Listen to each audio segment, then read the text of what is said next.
नमस्कार दोस्तों, Vijendra Soni Ganganagar YouTube channel पर आपका फिर स्वागत है। दोस्तों, आज का अपना टॉपिक यूजीसी नेट जो कि एनटीए कंडक्ट करवाती है उसके दृष्टिकोण से भूगोल का बहुत महत्वपूर्ण टॉपिक है। कौन सा? वॉन थ्यूनेन का कृषि अवस्थिति मॉडल। बहुत सवाल आते हैं इसमें से, और जो भी कंपटीशन हो, चाहे स्कूल व्याख्याता का हो चाहे कॉलेज व्याख्याता का हो, इसमें से कम एक सवाल पक्का होता है। और यूजीसी नेट के पेपर में से सामान्यतः इसमें से सवाल पूछ लिया जाता है। तो आज मैंने इस टॉपिक को चुना है। क्या है ये देखते हैं। पहला कि पश्चिमी जर्मनी का एक रोस्टोव शहर है। पश्चिमी जर्मनी में एक रोस्टोव शहर है, उसमें मैक्लेनबर्ग में एक फार्म बना रखा था, मतलब एक खेत था। उस खेत के ये मालिक थे कौन? Von Thünen. जर्मन भूगोलवेत्ता से संबंधित आता है वॉन थ्यूनेन का नाम। क्लियर है? इन्होंने एक फार्म बना रखा था और उस फार्म का नाम भी रखा हुआ था। उस फार्म का नाम था टेल्लो। टेल्लो, ये ध्यान में रखना, ये सवाल पूछ लिया जाता है कि वॉन थ्यूनेन ने जो फार्म का नाम रखा था उस फार्म का नाम क्या है? टेल्लो है। फिर इसने कुछ अवधारणा बना रखी थी। अवधारणा क्या थी कि स्थानीय बाजार से दूरी और फार्म में प्रयुक्त साधनों के आधार पर अपना ये सिद्धांत प्रस्तुत किया है। किसने? वॉन थ्यूनेन ने। क्लियर है? तो स्थानीय बाजार से दूरी और फार्म में प्रयुक्त साधन, इनके आधार पर इन्होंने अपना ये सिद्धांत प्रतिपादित किया है। मैं आज थोड़ा सा हटके खड़ा हुआ हूँ क्योंकि बच्चों के मैसेज आ रहे हैं कि सर थोड़ा सा हटके खड़ा हो जाएं तो नोट्स बनाने में थोड़ी आसानी रहेगी। जैसे संदीप कुमार ने ये बात मुझे कही थी, तो संदीप ये देख ले।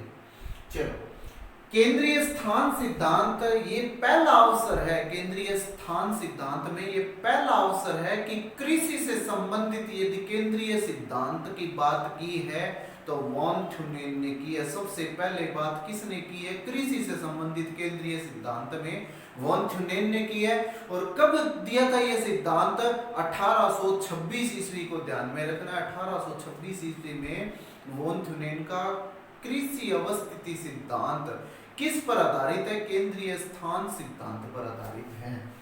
फिर ये सवाल सीधे सीधे पूछे जाते हैं कि इस सिद्धांत का आधार क्या था? तो इस सिद्धांत का आधार आर्थिक लगान पर आधारित है। इस सिद्धांत का आधार आर्थिक लगान पर आधारित है। और इनके बाद माइकल चिशोलम वो व्यक्ति थे जिन्होंने वॉन थ्यूनेन के इस सिद्धांत को विश्व स्तर पर फैलाया था। वॉन थ्यूनेन के कृषि अवस्थिति मॉडल को विश्व स्तर पर किसने फैलाया था?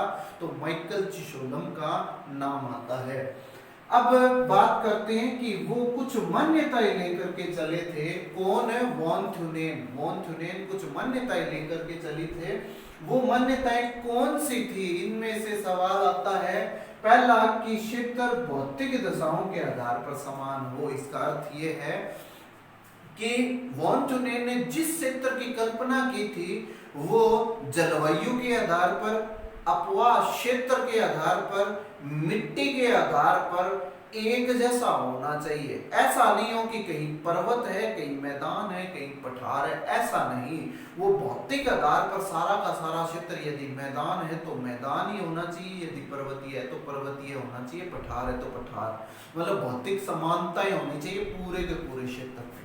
पहली बात। दूसरा कि दूरी के आधार पर किसान को अधिकतम लाभ मिलना चाहिए, मतलब उसने जो परिवहन अधिभार था उसको लगभग नगण्य कर दिया था। परिवहन अधिभार को नगण्य कर दिया था। किसने? वॉन थ्यूनेन ने। ये मान्यताएं लेकर के चला था कि परिवहन पर इतना खर्चा नहीं आना चाहिए जिससे क्या हो कि वस्तु के जो मूल्य है वो बढ़ जाए। तो वस्तु के मूल्य को एक समान रखा था।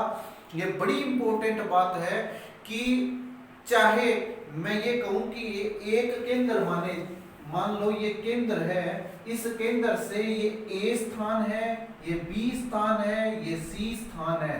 यदि ये 50 किलोमीटर दूर है, ये 15 किलोमीटर दूर है, ये 75 किलोमीटर दूर है, और यहाँ से गेहूं का मूल्य बाजार में यदि मिलता है तो इसको भी और इसको भी, तीनों को समान मूल्य मिलेगा, और मतलब फायदा क्या होगा, समान फायदा होगा, मूल्य सबके समान होंगे। क्लियर है? ये ध्यान में रखना कि वस्तु का मूल्य एक जैसा होगा पूरे क्षेत्र में, इस चीज पर विशेष ध्यान दिया गया है। तीसरा कि माल वहन पर अधिभार न पड़े, ये बता दिया मैंने। बाजार व इसकी पृष्ठभूमि एक दूसरे के पूरक हो, ये बड़ी इंपॉर्टेंट बात है। उसने ये कहा है कि पूरे के पूरे क्षेत्र में एक ही केंद्रीय बाजार होना चाहिए, मतलब समस्त वस्तुएं यदि मूल्य प्राप्त करेंगी या बिकेंगी तो कहां बिकेंगी, उस केंद्रीय क्षेत्र में ही बिकेंगी। एक ही बाजार की कल्पना की है उस पूरे क्षेत्र के लिए। क्लियर है? नेक्स्ट, परिवहन का एकमात्र साधन होना चाहिए। बहुत बार कंपटीशन में ये सवाल पूछा जा चुका है कि वॉन थ्यूनेन के अनुसार परिवहन साधन कौन सा है, तो घोड़ा गाड़ी है, ये याद रखना। उसने परिवहन साधन क्या मांगा है, घोड़ा गाड़ी मांगा है। क्लियर है? एकांकी शहर मैं बता चुका हूं कि पूरे के पूरे क्षेत्र में एकमात्र बाजार होना चाहिए, शहर एक ही होना चाहिए, और मांग के अनुरूप कृषि होनी चाहिए। ये बड़ी इंपॉर्टेंट बात है। ऐसा ना हो कि गेहूं की डिमांड है और आप चने ये बीज करके रख दे, ऐसा नहीं है। चने का उत्पादन तभी होगा जब चने की मांग है, गेहूं का उत्पादन तभी होगा जब गेहूं की मांग है। मतलब मांग के अनुरूप इसने क्या किया है, उत्पादन की कल्पना की है। तो ये मान्यताएं लेकर के चलता है कौन, वॉन थ्यूनेन। बड़ी इंपॉर्टेंट बात बोल रहा हूं कि वॉन थ्यूनेन ने तुलनात्मक लाभ के आधार पर भूमि उपयोग की कल्पना की है। तुलनात्मक लाभ के आधार पर भूमि उपयोग की कल्पना करने वाले कृषि से संबंधित प्रथम भूगोलवेत्ता कौन है, वॉन थ्यूनेन ही है। इन्होंने एक सूत्र बनाया था, कौन सा सूत्र, P बराबर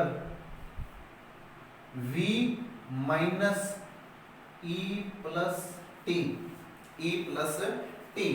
इसमें P क्या हुआ, जो लाभ है, तुलनात्मक लाभ को इसने क्या बताया है, P बताया है। V क्या चीज है, विक्रय मूल्य, विक्रय मूल्य, विक्रय मूल्य। E उत्पादन लागत है, उत्पादन लागत, और T इसने क्या माना है, परिवहन मूल्य, परिवहन मूल्य।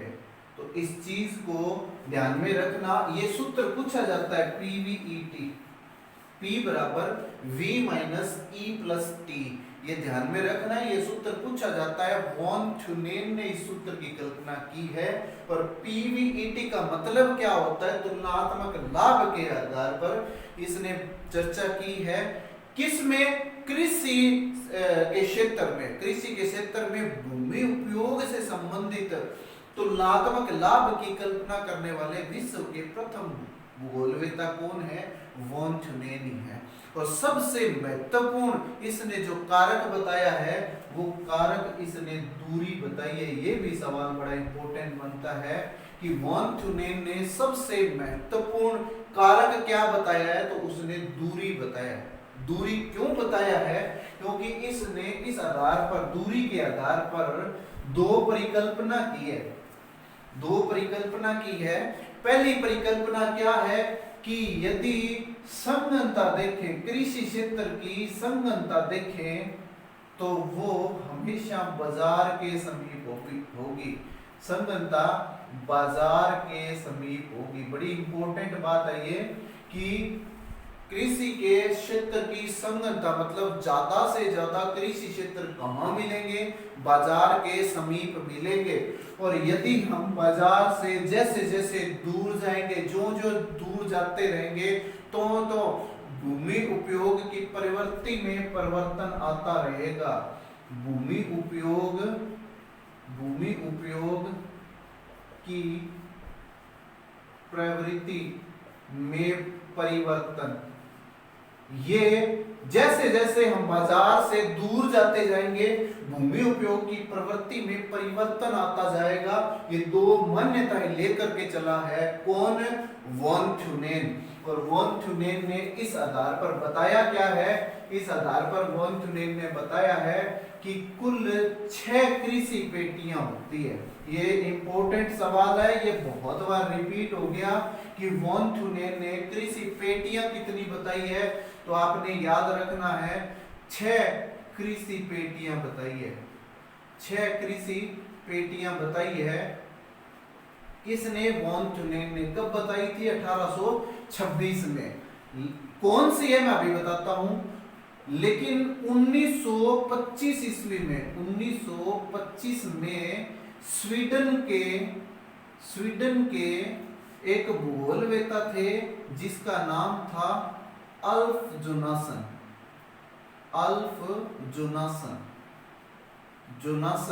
इन्होंने 6 से पेटियों की संख्या कितनी बता दी थी? 7।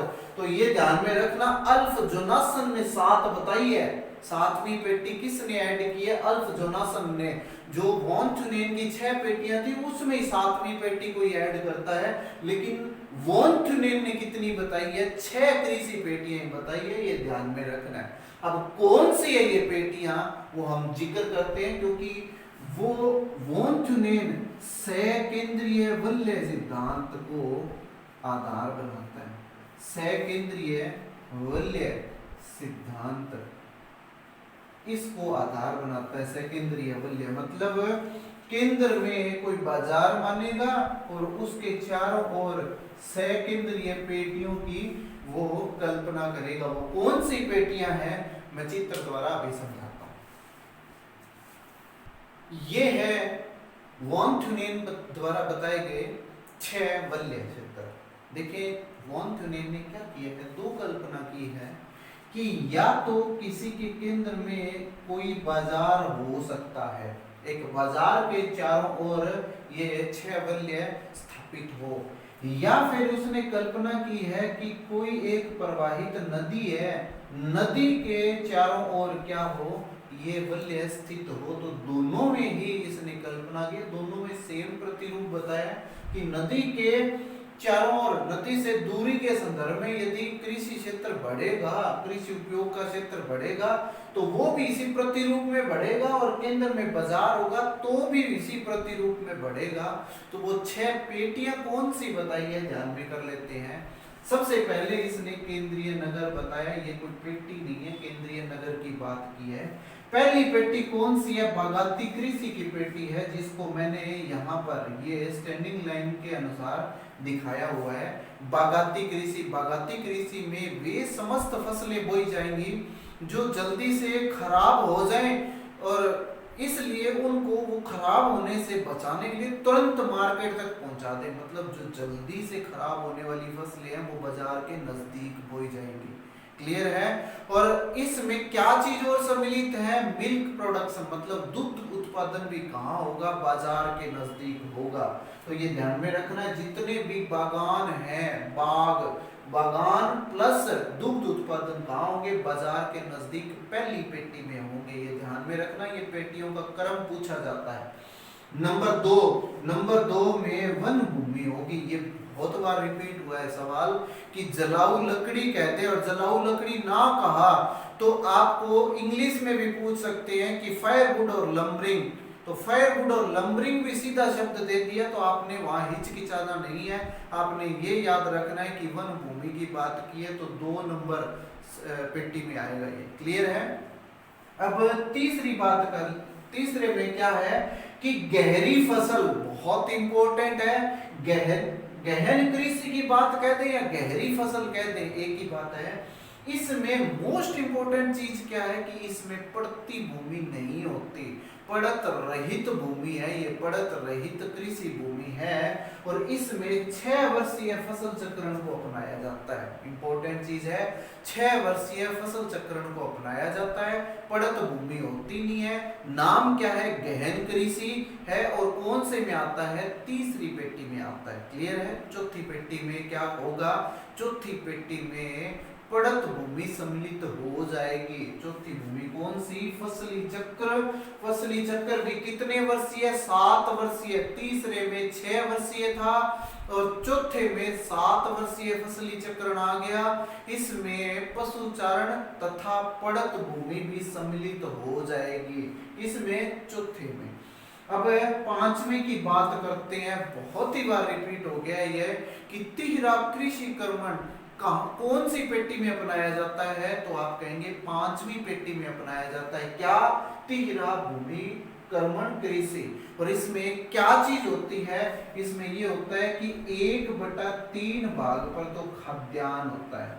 1/3 भाग भूमि पर तो खाद्यान्न होगा, 1/3 भाग पर चारागाह स्थापित किए जाएंगे। चारागाह स्थापित किए जाएंगे और 1/3 भाग इसका क्या होगा? पड़त छोड़ा जाएगा। पड़त भूमि छोड़ा जाएगा। तो ये यदि प्रतिरूप अपनाया गया है तो ये कौन सी में?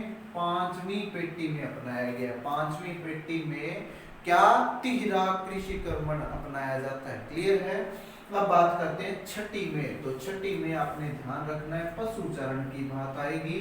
पशुचारण किस पेटी में अपनाया गया है? छठी में। और कितना भाग पर पशुचारण होता है? 1/3 भाग पर पशुचारण होता है। क्लियर है? तो ये वॉन थ्यूनेन ने 6 पेटियां बताई है। इन 6 पेटियों को इनके क्रम के अनुसार और कौन से क्षेत्र की कौन सी विशेषता है, यहां से सवाल उठने के पूरे चांस रहते हैं। ठीक है? अब मैं वो सवाल बता रहा हूं जो सामान्यतः बुक्स में लैप्स कर दिया जाता है। रेंट की अवधारणा। रेंट की अवधारणा। रेंट की अवधारणा क्या होती है? देखिए वॉन थ्यूनेन ने क्या कहा है?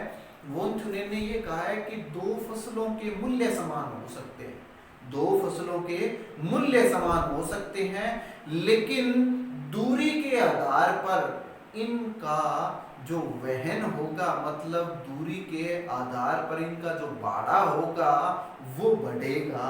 मतलब भाड़ा किस आधार पर बढ़ता है? समानांतर दूरी के आधार पर बढ़ता है। क्लियर है? तो समानांतर दूरी के आधार पर जो परिवहन लागत है उसको बढ़ते हुए रूप में माना है। उसी को इसने क्या नाम दिया है? रेंट नाम दिया है। रेंट की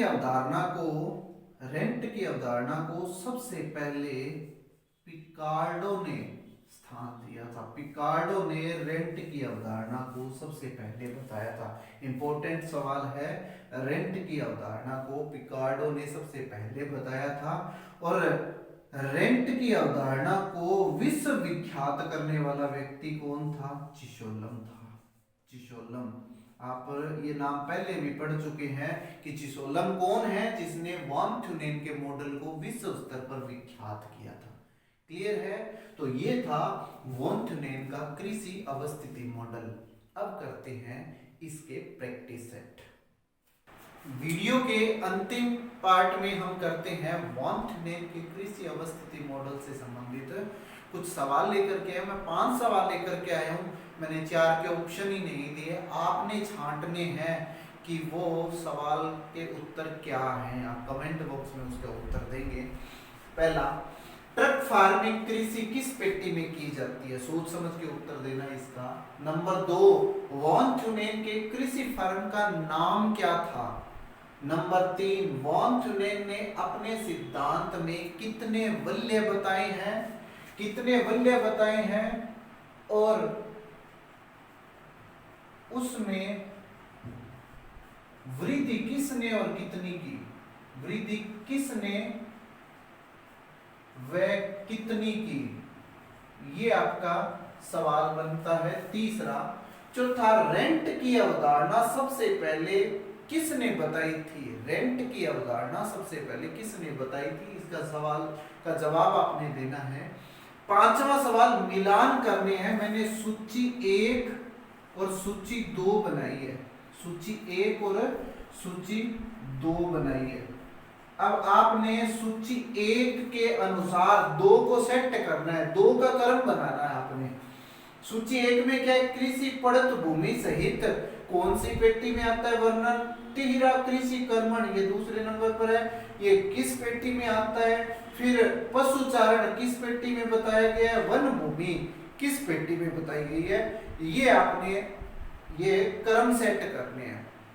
तो ये 5 सवाल हैं जिनका आपने उत्तर कमेंट बॉक्स में देना है। क्लियर है? उम्मीद है मेरी वीडियो बहुत पसंद आई होगी। आपको पसंद आई है तो इसको बहुत लोगों तक शेयर करो और सब्सक्राइब वही करें जिनके रेड बटन दिखाई दे रहा है। रेड बटन नहीं दिखाई दे रहा है इसका मतलब आपने सब्सक्राइब कर रखा है, वो ना करें सब्सक्राइब, वो करें जिनका बटन रेड दिखाई दे रहा है। धन्यवाद।